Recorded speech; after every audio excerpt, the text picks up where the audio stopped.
I hate asking people, how have you been?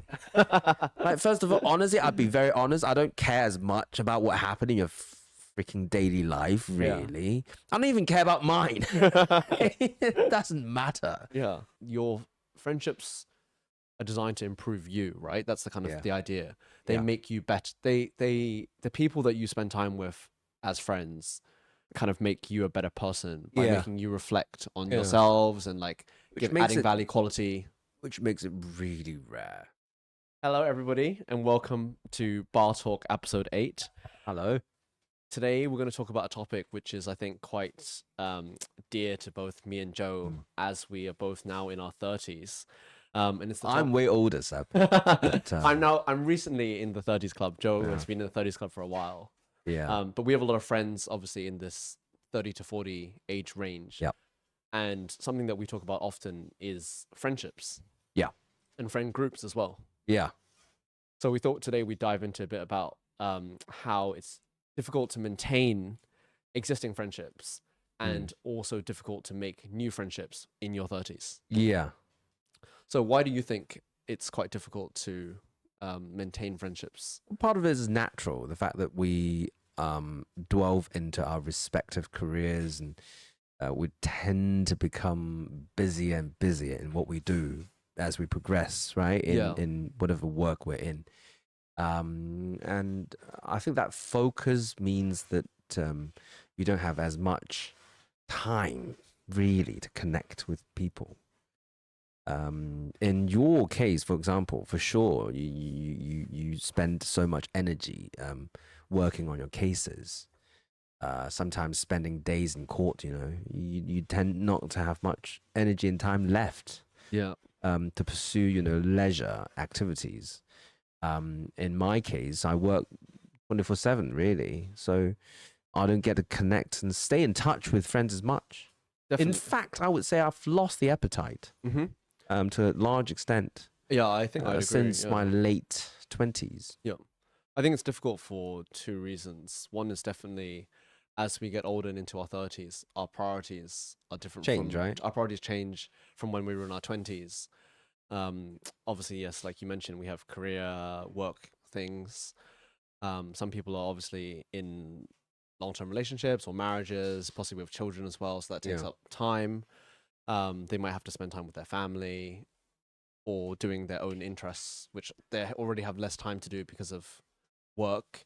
So friends, that portion of the pie for friends becomes smaller and smaller. Yeah. I think the other aspect, though, perhaps the deeper one, is what you just said about not having the energy for it. Yeah. I think as we get into our 30s, a lot of people, they only have so much bandwidth, like a social energy to spend.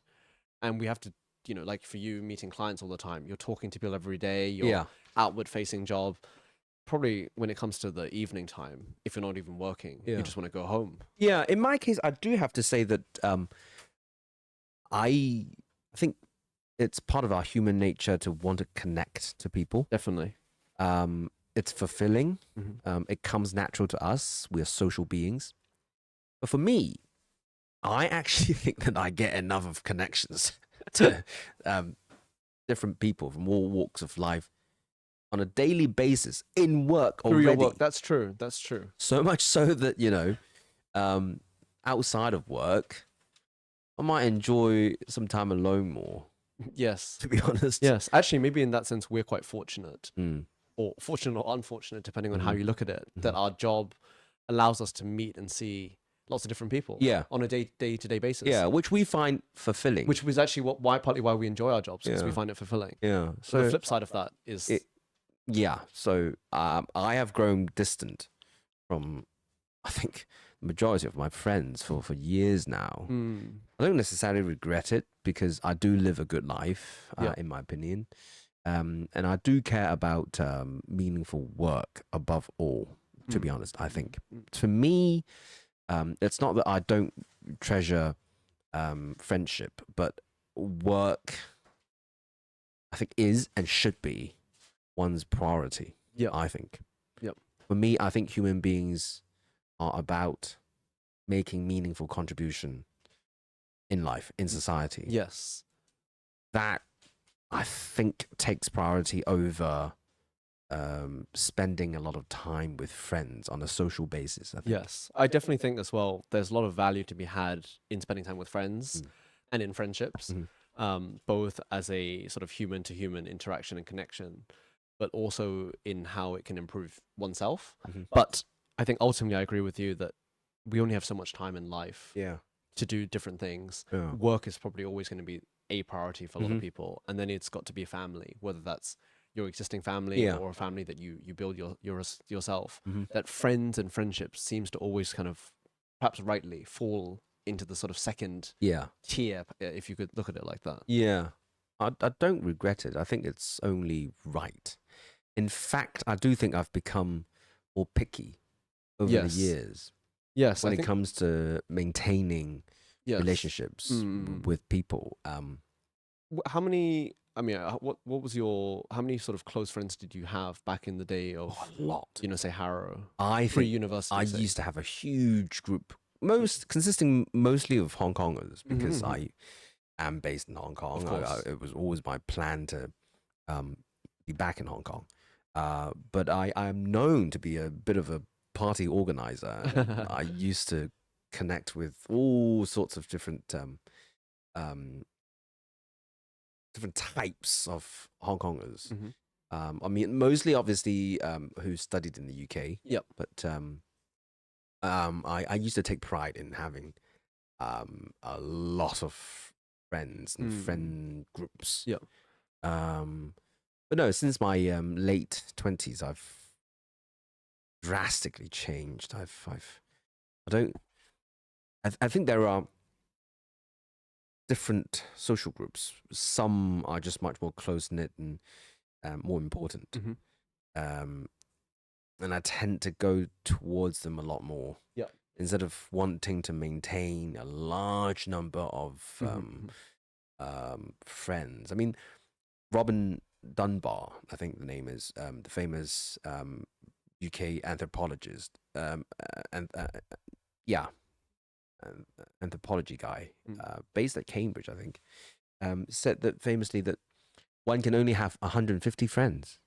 Oh, really? You can recognize more people, way more, I think over 1,000 people, but you can only really establish meaningful relationships, i.e., what we would call friendships. Real friendships. With maximum of 150 people. Interesting. When it comes to close friends, the number was just 15. 15. Wow. Really good friends, just 5.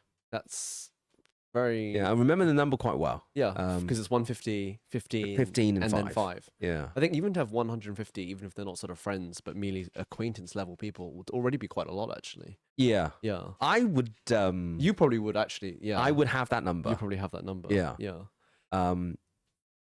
But I think the numbers are largely correct. Yeah. 15 is the key number, really. 5 absolute closest friends. Yeah. I think we can have more than that. Yeah. But do you really need 150 friends? Exactly.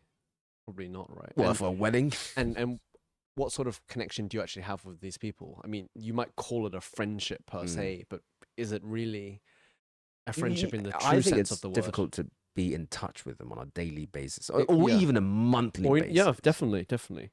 Yeah. Other than not wanting to sort of maintain friendships with that many people based on your own choice, though, why would you think it's difficult to maybe maintain friendships with these people? You know, or to maintain friendships with so many people? Ultimately, I just think you have to try. If you were to maintain such friendships, and in my case, at least, I don't think, frankly, I have the capability. I'm not known to be someone who lacks energy, by the way. No. But if someone like me, even like me, would say that, it would just take too much effort. Yes. I don't think it's practical. No, definitely not. Anyone with a serious career. I know that many of the casual audience think that I don't engage in serious work, but anyone who knows me well know that I'm always occupied with whatever work that I'm currently engaged in, and I just put a lot of time in and take it very seriously. Yeah, I mean, I enjoy good work, really. Yes. That consumes me. And I think in life, you just have to have purpose. Yep. And find meaning in what you do. Yes. I find it difficult to find enough meaning In maintaining friendships. just Yeah. a rich social life. Yes. Per se, I don't think it's enough Yes. for me. I think I would agree with that. Some of my friends I was at a dinner recently, and a group of my friends who are not just from my industry, some are from my industry, some are from other industries.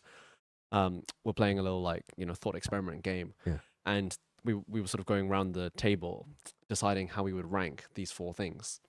One being career, the second being family, the third being your significant other, so your husband, wife, boyfriend, girlfriend, and the fourth being your friends. So obviously it's a very, very overly simplistic way of looking at life. But in a way, it kind of encapsulates kind of the core elements of life. I think one person rightly pointed out that there should be a 5th category, which is yourself. Right. Which would encompass hobbies, for example, which I think was a very smart addition. Yeah. But if we take that out for now and we look at the other 4, I mean, I'm not going to ask you to do it on the spot, but I think you kind of already roughly know probably quite confidently 1, 2, 3, 4 what they are. Maybe there'll be 1 or 2 which are close. I've heard various famous people say that you can't have all. You can't have all. And the one at the bottom is definitely going to be getting a smaller part of your time and your energy and your efforts. And when we went around the table, I mean, just in a small group of friends, everybody ranked them slightly differently, but there was nobody who put friends as either 1 or 2. Right. Yeah. Quite right. I would put they were work and family. They were all, friends was definitely 3 or 4. Yeah. I think majority was actually 4, to be honest. Yeah. I've seen cases where friendship is ranked at number 1 or number 2. I've had such clients, actually. Really? I know of such clients. Right. People. But I myself wouldn't put friendship. No. And it's not, and definitely it's not a right or wrong thing. But I just think, in light of what you were saying just now about how it's difficult to have the energy to do all of these things, especially when you have a family, somebody else in your life, or a serious job to divide up the time for friendships. I also think it has something to do with where you live. I think if you were to live in a rural area, close friendships would be more important. But the whole point of living in a metropolitan city like Hong Kong is that you get a lot of social connections with many different people from all walks of life on a daily basis anyway. So much so that I don't think constant friendship connections are as important. Yes. You just don't feel as alone, to be honest. Because there's so many people around you. Yeah, being in Hong Kong, being in constant touch with human beings in general. Yeah. I actually advocate this argument that a lot of problem people have with their social life is that there's this all too clear demarcation between friends and strangers. I actually think that, because I'm a Stoic, and Stoics believe that all human beings are brothers and sisters. Right. We might not be related by blood, but we are very much closer than we really think. I like that argument. I adhere to that these days, to be honest. So I can talk to a stranger a bit like a guaylo, honestly. I was going to say, this is a little bit of a Western. It's quite Western, isn't it? It's quite Western. I mean, at least from my experience of being in Hong Kong since I've moved back, it's quite fast-paced, obviously, which is one of the attractions of the city. I like it. Which is what I like it too. That's why I'm here. But at the same time, it's in this regard of human-to-human interaction, it can be quite transactional. Yeah. Very fast-paced. You see somebody, you talk, you see if there's value, you move on, and then that's it. Whilst the sort of more perhaps liberal Western kind of way of interacting with humans is you get a bit more of that human dialogue and interaction. So it might be a cultural approach as well. I don't know, culturally, I think I'm very Oriental. I don't find myself too much of a westernized guy, although some of my friends would beg to differ. But anyway, but I do tend to be able to engage with a stranger really quickly and make friends with him rather easily. Not for transactional purposes. No, but just like you have the ability to. You mean? Yeah. Yeah. That also reduces my need for old friendships. Yes. Because I am, I think, nourished and enriched by new connections. I see. A lot of the time. Yes. Yeah. And I think a lot of the time, old friendships. I mean, we can get into this in a bit more depth later. But I think one of the reasons why old friendships exist, it's because of you were sort of forced to make these friendships when you were younger. Oh yes, if you see what I mean.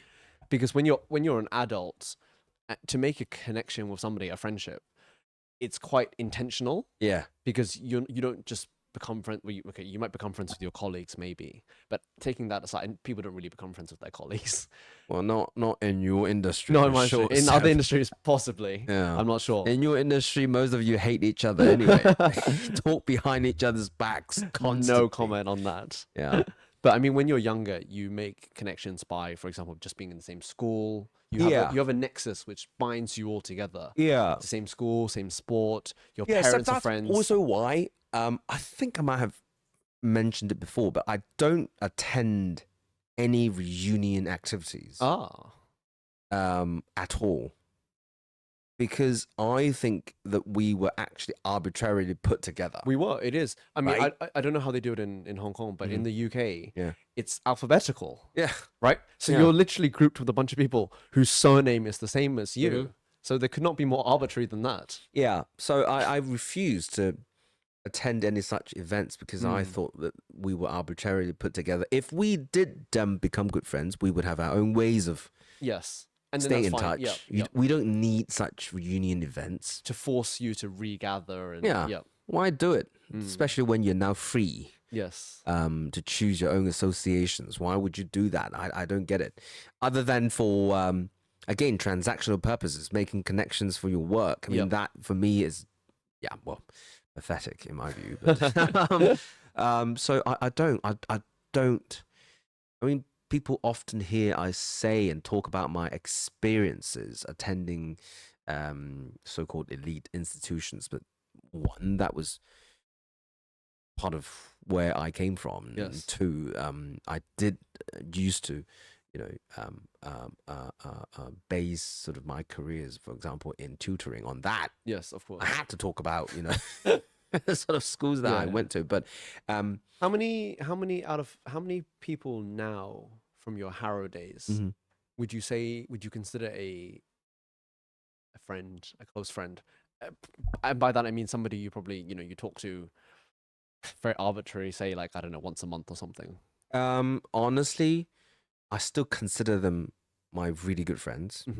But am I in constant touch with them? No. Yeah. No.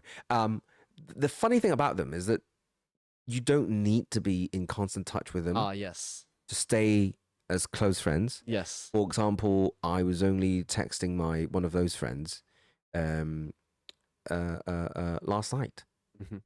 But you when might not have... England game was going on. But you might not have talked for a month before that. I hadn't talked to him since turn of the year, I think. Yeah, exactly. So that's another type of friendship as well. But I just threw a very quick question. Yeah. Should Tuchel be sacked? Yes. Not even before the game finished. Because I knew Tuchel screwed it up. Yeah. And we just started that conversation as if we were halfway through it already. Yeah. Like we picked up. It could be you'd been talking. It could be part of an ongoing conversation. Yeah. Or you could be a conversation that you've picked up after a few months. Yeah. And you just go back to where you were. Yeah. I don't, with these old friends, you don't even need to ask, like, how are you? Yeah. Yeah. What have you been up to? Yeah, to be honest, I don't know what they've been up to. But I don't need to. It doesn't really matter almost. No. And if it mattered, they would tell you probably. Exactly. You would know somehow. Yep. I don't need that. I simply just say whatever I want to say and pick up the conversation as if we had been talking about it for quite some time.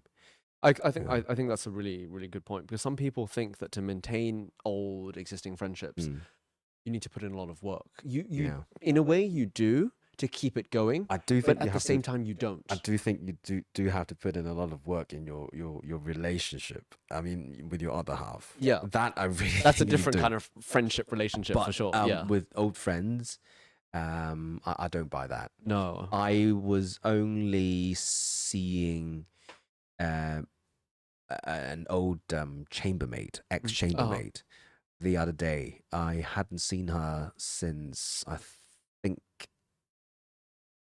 2 years ago. Last time we grabbed a meal together, I think, and it was as if we were always in touch. Like there was no reintroduction or catching up needed. You just pick up. Yeah, and just talk about everything. Yeah. I think those are the. I have friends like that too from university, from Bristol, who moved back, and then, you don't get in touch.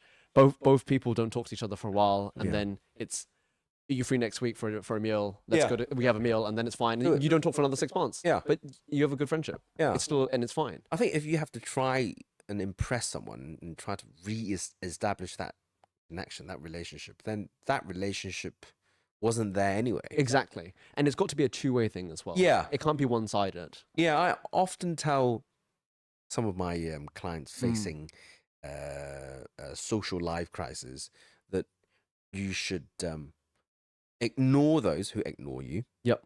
Love those who love you. Yep. Support those who support you.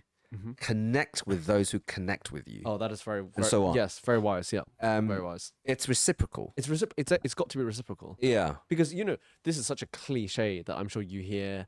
You might say, or people say to you, and I'm sure our audience use this every day. You run into somebody you haven't seen for a long time, whether it's a friend, a relative, or even somebody from work. And then both sides say something like, "Oh, I haven't seen you for a long time. We should catch up soon."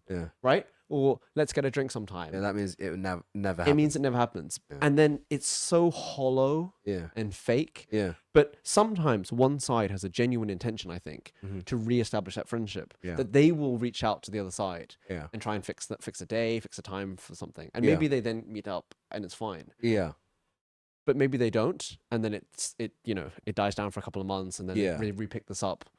Or one person is always the one to drive that, which is also unhealthy, I think. That's unhealthy. Yeah. Yeah. I think to establish a new friendship, interestingly, sociologically, it's been proven that it just takes one party to offer the olive branch. And then the other side would be flattered by it and would extend the same. And then a new friendship is struck.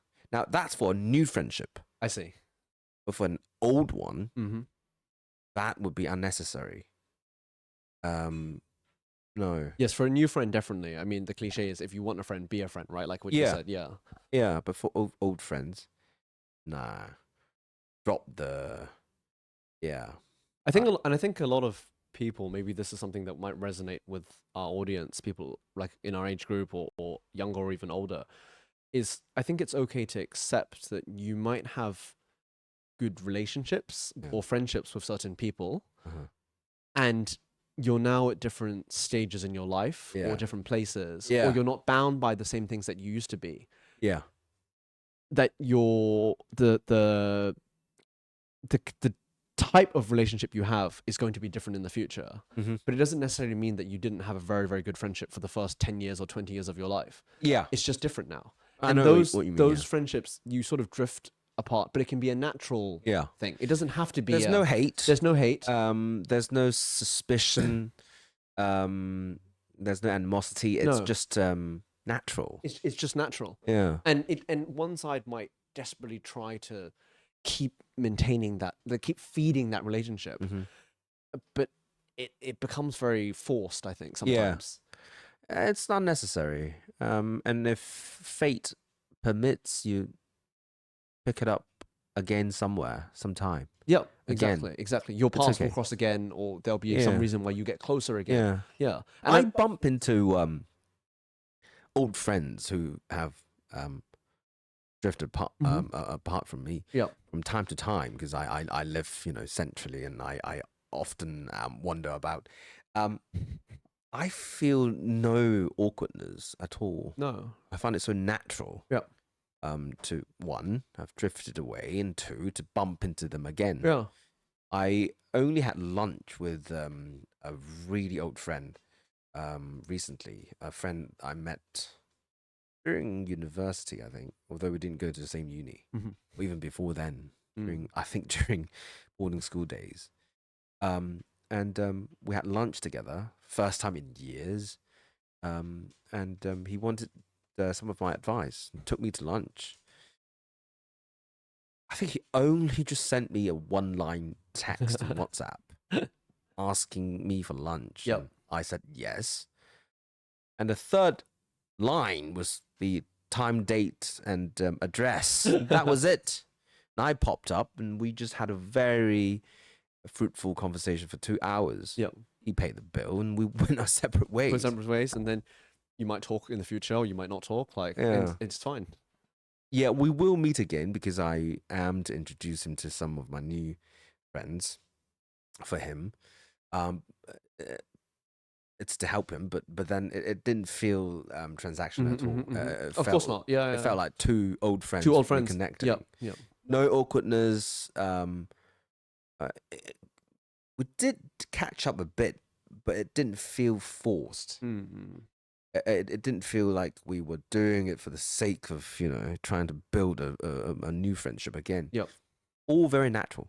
Oh. Yeah, I think the key is that it feels organic and natural and not forced. And maybe it takes a certain amount of maturity, I think, for people to realize when to work on a friendship or work on a friendship, relationship, connection with somebody that just needs, like you said, an olive branch maybe, or one person to initiate. And those which are just sort of two people drifting separately. I remember when I was in uni, probably one of my two best friends, or best friend actually, was another BBC, British born Chinese like me. He was from Southampton. Right. And he was a proper non-London BBC, loved football like me. We used to party all the time together. It was like that. But he didn't study law. And we did everything together for university. Right. And then sort of at the same time, there were those who were from Hong Kong studying law in my year. And I was actually a lot closer to this guy than I was to those guys. And it was fine. We I had two sort of separate relationships with these people. And then after uni, I think in the first maybe 3 months, I talked to the BBC from Southampton, like we were still in uni all the time. What are you up to? What have you been watching? Which games have you been watching? Do you watch this match? How are you doing with your girlfriend? All this kind of stuff. And then the messages became more and more infrequent. And then after like 6 months, we weren't talking anymore. And then we talked like at birthday or Christmas, those very, very random things. And at the time I was thinking, this is a real shame, when I was just graduated at like 24, whatever it was. And then after a year, I just kind of realized that actually it's fine. It doesn't mean that you're not friends with this person anymore, but you just have to accept that you're different people. Obviously, he stayed in the UK as well. Yeah. Proximity is different. Yeah, it's only natural. I still have a lot of friends like that. Yeah. In the UK. But if you go back to the UK sometimes, or not that I have met up with him since, I don't think. But I'm sure if we met up, we could probably pick up where we left off. Yeah. And if we didn't, that's also fine. Yeah. And that's, I think, the key to sort of for everybody to have that sort of peace in their heart. I totally get that. Yeah. I graduated from uni in 2011. 5 years later, I won a scholarship from Bar Association. Yep. It sent me back to London for a month. I had a really good mate at uni, another BBC. And I rented a place using the money, and it had 2 rooms. And it's 5 years since I last saw him. Wow. 5 years. Texted him. I said, I know you're based in London. Would you come and live with me for a month? Just to, I didn't want to be alone. Yeah. And he said, yes. And we spent a month together. And it's probably one of the best months that you've had. It's really good. Yeah, reconnecting with him. But it felt like we were never really apart. And it's rather enjoyable. And I think we can do that anytime. It's now 2026. I haven't seen him in years. I don't think I've seen him since. 10 years now. Yeah. But if he comes to me and say that, can I stay with you for a bit anytime? Yeah. Wouldn't be a problem at all. Yeah. There are certain friends that are like that, which Yeah. friendship's also not really about the amount of time you spend with somebody, No. but the quality Yeah. of the time you spent with them, Yeah. the things that you've done. Curiously, I don't really believe in catching up. I think it's just a lot of noise, like irrelevant information. Why? I hate asking people, how have you been? Like, first of all, honestly, I'd be very honest. I don't care as much about what happened in your freaking daily life, really. I don't even care about mine. It doesn't matter. Yeah. No, I know what you mean. Right? Yeah. Just a lot of useless information. Yeah. And it's very, it's not, it doesn't, it's very like, it doesn't, inconsequential. Mm-hmm. It's not deep. Yeah. Doesn't really It doesn't matter. mean that by not asking you how you've been, it doesn't mean that I don't care about you. No, right? no, exactly. But why do I need to show my care by getting to know your daily life details in the last 6 months, right? Yeah. Would I have to read your journals? No. Yeah. But people seem to, I think, fall into the trap that maybe it's not a trap. I mean, maybe it is one way that is a means of maintaining a friendship. But people seem to think that by having lots of catching ups with people, they can maintain a connection, perhaps, and they're afraid to lose the connection. It's forced. It's Maybe not natural. It's not natural that way. It's forced. No. Yeah. Some such people, the real issue, I figured, is that they can't live with themselves.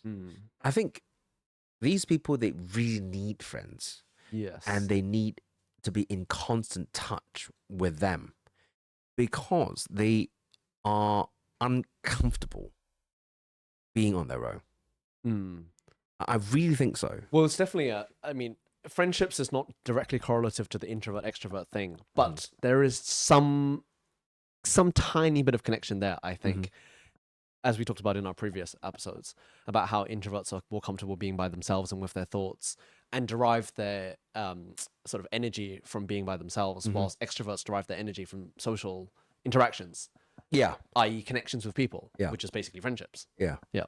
Yeah, but I really think that to be able to be a good friend and to have good friends, you need to be able to spend good company with yourself. Yes. I really care about that. I really think that a broken person would find it difficult to develop any good and meaningful relationships with anyone. Yes, definitely. Really. Yeah.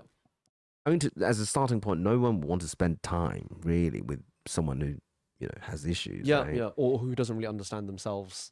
Yeah. Yeah.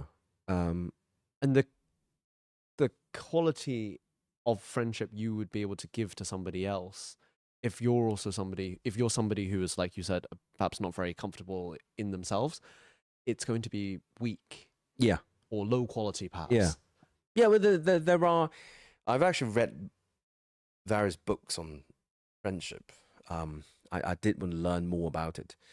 And there are obviously different degrees of friendship. Yeah, definitely. In fact, in Stoicism, the Stoics think that the only true form of friendship is based on that of virtue. Virtue, yeah. So if a friend isn't a virtuous friend, like if he's a drinking buddy, yep, someone you would only see as you do pub crawling, for example, then that person isn't a real friend. Yes. He or she can only be a real friend if you're friends because you appreciate each other's character.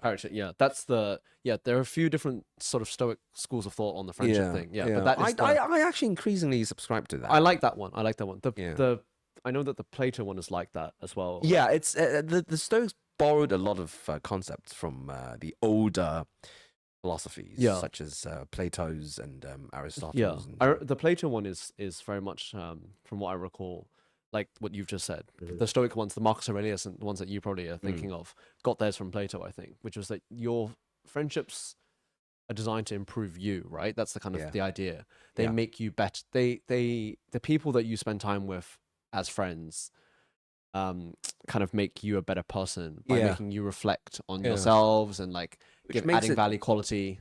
Which makes it really rare. Yeah. I mean, it's really rarefied. I get that, but that should be the ideal to That is the ideal to strive strive for. for, yeah. I would I totally agree. agree. Yeah, with. I like that Plato idea of friendship more than the Aristotle one, Mm. which is what you just said just now. I can't remember exactly what the categories are, but I remember Aristotle sort of had three different. He put friendships into three categories. Yeah, And one of them is the one that we've just mentioned. Yeah. But there was another one which is purely like for fun. yeah, He said like there's a category of friends which is purely like social. yeah.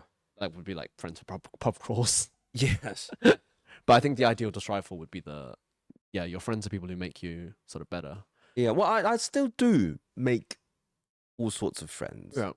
And I appreciate them in their own, sort of Yeah. category. Yeah, definitely. I think definitely as well. It's people can look too far and too deep sometimes and think that you should only be friends with people who are, I don't know, of good moral character. That's too narrow. Or similar backgrounds or whatever. I think Yeah. that's too narrow as well. I think you should have a wide variety of friends Yeah. because that will enrich your life. Yeah. But you should just know that sort of what category each friend is in, perhaps, or Yeah. what your relationship with them is. Like, I have this friend who is a purely, for the sake of argument, a pub crawling friend. Yeah, Then yeah. at least you know that. Then you know when I go out with him, Yeah. it's purely for a social thing. Or I have a friend who is very, very dull and boring, but Yeah. you talk about things. Then you know that that's one kind of friendship. Yeah. There's nothing wrong with either type. No, there's not. They all, yeah, Yeah. all enrich your life, really. Yeah. Yeah. And I think it's the phrase that always gets bandied around when people talk about friendships is that you are the average of the 5 people you spend the most time with, right? Everybody always says that. But I think there is some element of truth to that. Yeah. Yeah. Are you thinking about the 5 people you spend the most time with? I am. Yeah. I am. I think you can imagine, I think if you think about it, probably same for the people listening, when you really think about it, you probably notice that, this part of that person has rubbed off on me and I'm a little bit like that now. Yeah. Probably, right? Yeah. Out of the 5 Although people. in my case, I don't think I spend enough time with any friend enough these days. Do you think you spread yourself quite thin I have because of work. because of work, right? Yeah, really. It is difficult, I think, ultimately to have enough time to spend with your friends. Yeah. I really think that I only spend enough time with my other half these days. Which is important. Who's my obviously. best friend, Yep. I would say. I'm lucky to have her. And it's Very lucky. different people. Mhm. Very different people. But sometimes that makes best friends. Yeah. And it's important when your other half is also like a friend, I think. Yeah. Definitely. Yeah. But Yeah. I live a rather simple life these days.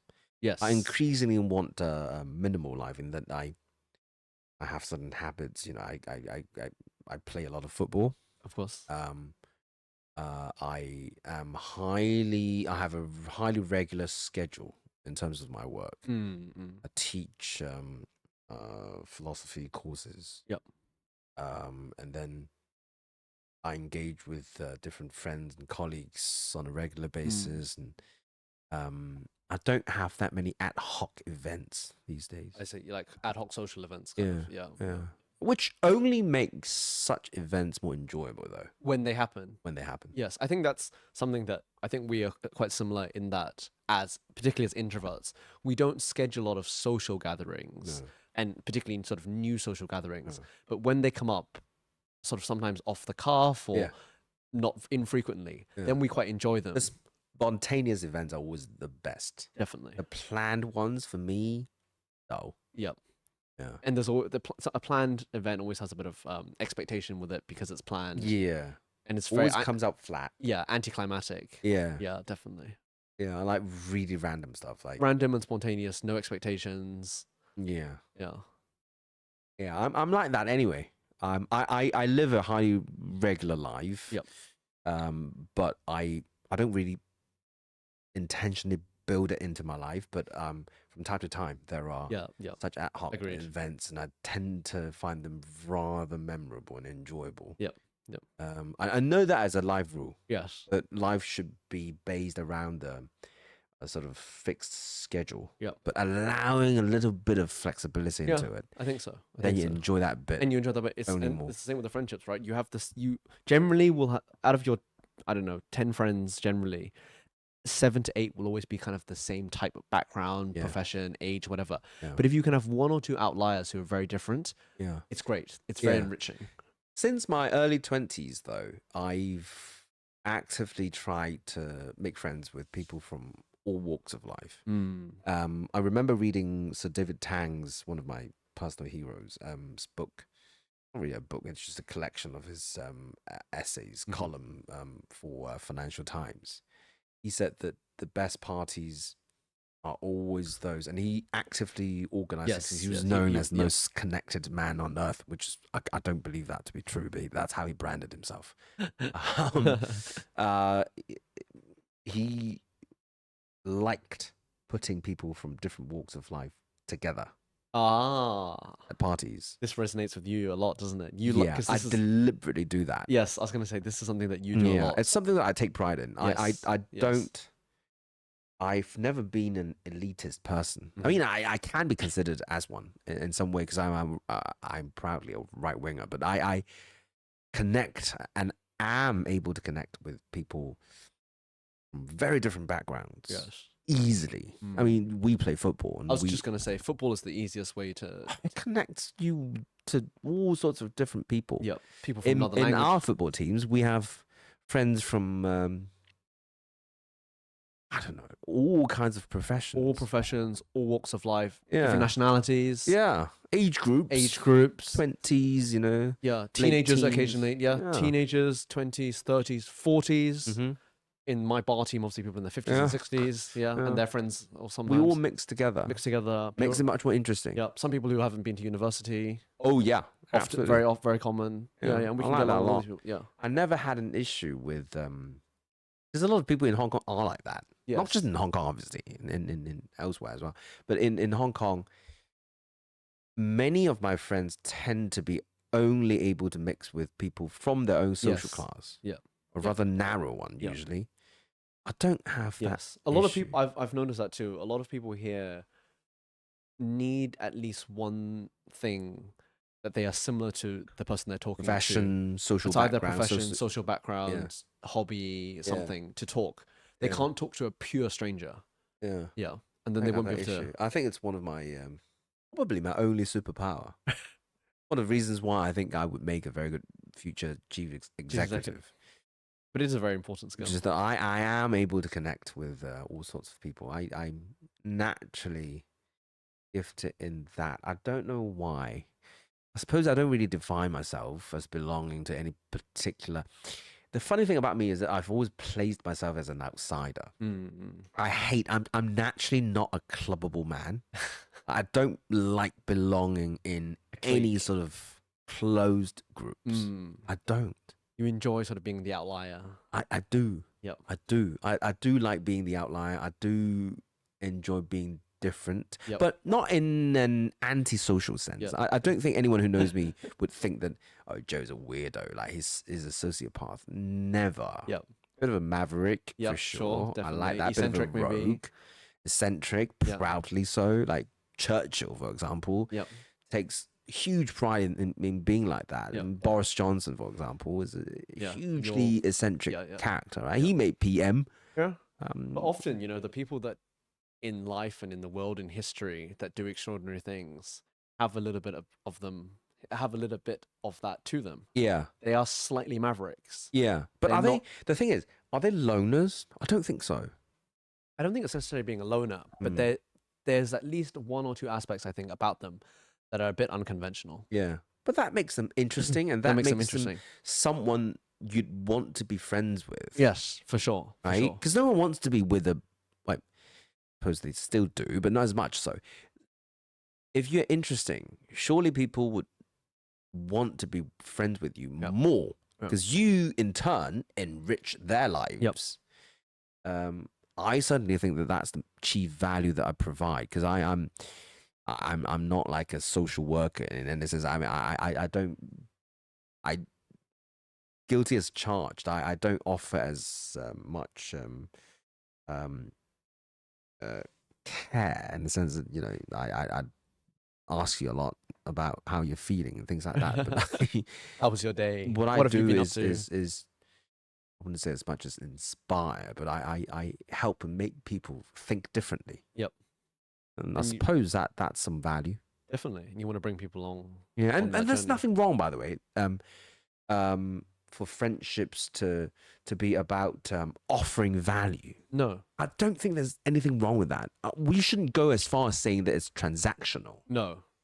But surely in friendships, at least not in the most ideal top tier kind of friendship, it is about value exchanging. Definitely. No? Yeah. It's natural. Nothing wrong with Like that. you said, it's a human sort of relationship. Right? There's going to be some element to that, Yeah. to it for sure. Definitely. Yeah. I definitely can say, honestly speaking, that I know during university, being slightly more introverted and quieter, I particularly was happy to make friends with those who were more socially outgoing, because I knew that they would be able to sort of introduce me to more people, and they would sort of be more fun to hang out with. Yeah. But I think equally, I don't know because I've never had this conversation with them, but I think I could say that they would look at me as well and think that the fact that we were different was valuable to them as well. Yeah. Because I was quieter and a bit more organized when we had to do things, I could get stuff done for them, planning, all that kind of things. Yeah, yeah. It's a right-wing view, by the way, because we're now saying that people can each perform a different role and yet fit into one single organism, social organism. Yeah. Lefties wouldn't agree with that because they would think this is exploitation. Yep. This is morally wrong. This is capitalist. Yeah. It's not that.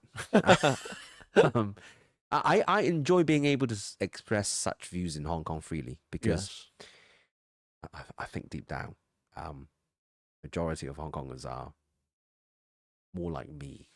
I think. Posited. Yeah. Online, on Threads, for example, you might not see that, but I think deep down, in terms of the people that I interact with on a daily basis, I really think people, the majority are like me. That's all right.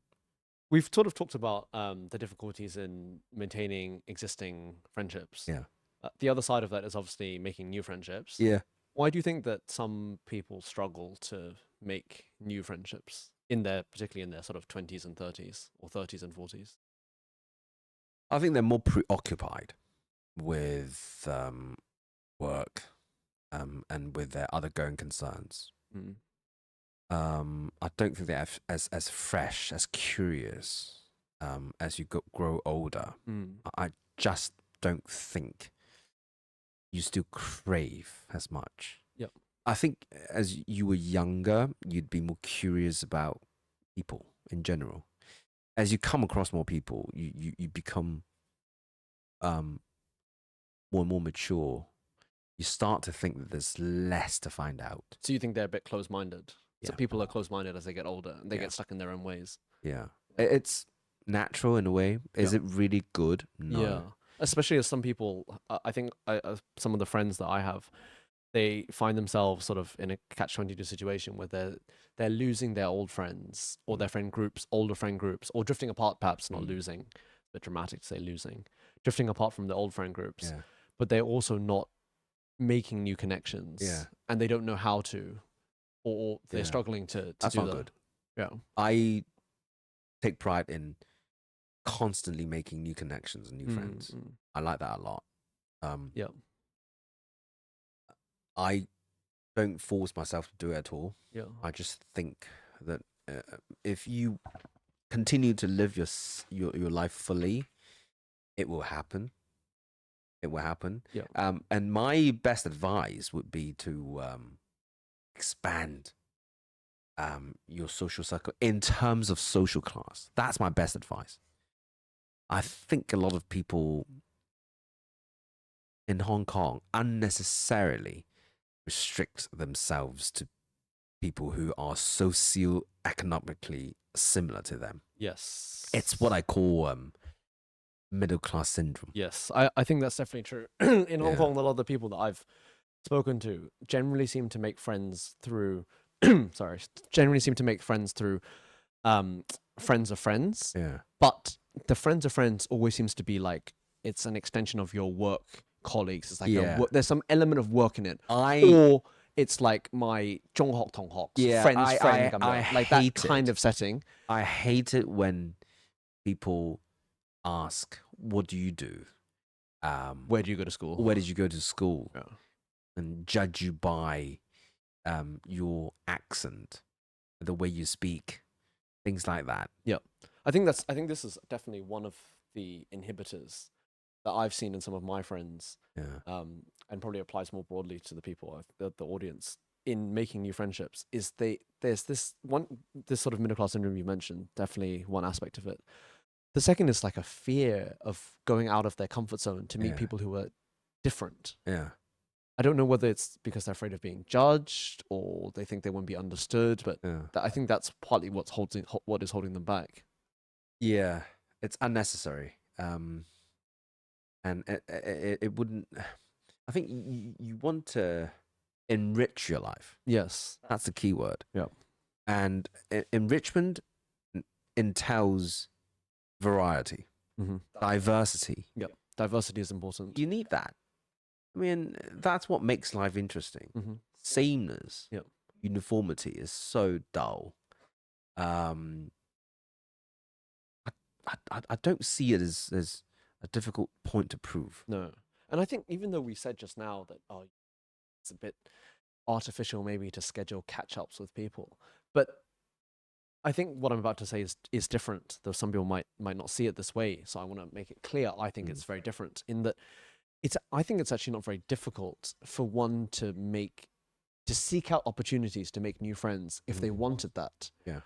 You could, join a sport that you're interested in, or go to a class, like an interest class, right? If you've always been interested in, I don't know, painting, right? Do things, if I've always been interested in painting and I've never been doing it before, then go online and find out where somebody's doing a painting class and go. Yeah. And then at least you'll know that the people you meet there, and they may be, but they probably won't be, from the same industry, the same socioeconomic background, the same school. Yeah. But you're connected by one easy thing, which is the hobby. Then at least you can go and try, if you might make some friend there, whatever, right? It's like such a low hanging fruit. Yeah. But people don't seem to take these kind of opportunities. They always rely on, I'm going to go to a friend's friend, or my friend will invite me to karaoke and they'll bring some of their friends and I'll meet friends that way. Yeah. It always seems to be the latter, not the former. And I think hobbies, sports, events, co-working spaces, all these kind of things are just places to meet people. Yeah. I think just live a full life. Yeah. Do all sorts of things. Be around about in society, and you naturally connect with people. Yeah. And wherever they are, however I meet them, I suppose my boundaries are just quite blurred. I don't really care. Like, I do genuinely feel a sense of goodwill towards people in general. Yep. I know that people are flawed. We all have our character issues. Definitely. But we're all just, citizens in Hong Kong, for example. Yeah. That's already one thing that ties you to somebody. Yeah. Oh, how rare it is that Yep. you find yourself living in the same time period in a special city like Hong Kong. Yep. I cherish that, and I'd easily call anyone a friend, honestly. Well, I think if people just were willing to look a little bit below the surface about what somebody does for a job, or how old they are, or how they speak, you might find that you could actually form some decent relationships. I actually think that you can easily find a person interesting. Yeah. By just paying attention. Yes. Once you understand them, they are all interesting in their own way, to be honest. Yes. And I'm quite good at that. I'm quite good at seeing the weird thing, the interesting thing about somebody. Somebody. But that is probably something that some people can't do. As long as you pay attention. Yes. And be open-minded. And probe. I think the key is to be open-minded and to have that willingness to learn about the person you're talking to. Just hit the taboo subjects. That's my trick. To make people open up, you should open up yourself first. To talk about taboo subjects, to swear a bit, for example, to break the rules. Yes. But in a nice way. Yeah. Actually, I found that's one. I noticed that when I first came to Hong Kong, that people were very unwilling to talk about anything personal or expose themselves. It's the education. It's the education, and because obviously, coming from England, where everybody's generally very friendly and open-minded. Yeah. When I first came here and I was, meeting new people because I had no friends here. I had, 3 friends I met when I was 16 and that was it. And I would tell people things like, oh, I'm from England. I'm from where? I'm from London. I'm from where in London? What subject I studied? What hobbies I had? I'll actually tell them things. So why are you here? Oh, I moved back because of whatever. And it only sort of dawned on me later, but people I think were quite taken aback about how honest I was. Yeah. Because to them, to tell people things that like this, which are somewhat personal, I think they see it as a vulnerability. Yeah. But as you've said, in order to really get to know somebody, you have to show a bit of that. Otherwise, the other person's, you're not going to have any connection. Yeah. Vulnerable. Yeah. That's the key word. To be this authentic self. Yep. Authentic. Not afraid to be, Yeah. And vulnerability is one side of being authentic. But there are other ways to be authentic. It's a strength, though, Seb, to be able to do that without fear of judgment. That shows actually a lot of confidence. Inner confidence, like that brings us back to our boarding school days. We were taught to be confident. Yes. I hope that maybe perhaps our audience will perhaps go out after listening to us and be more willing to, talk to people, look for the interesting things. Yeah. Not be so afraid, maybe. Yeah. And have that, belief that they can say things and not be judged for it. Just try and fail and you realize that we're all just social beings longing for connections. Yeah. And actually, it is natural for humans to want that connection, whether it's the old friendships or forging new ones, right? Yeah. Yeah. Cool. Right. So on this bombshell, thank you for watching. Till next time. See you guys. See you guys.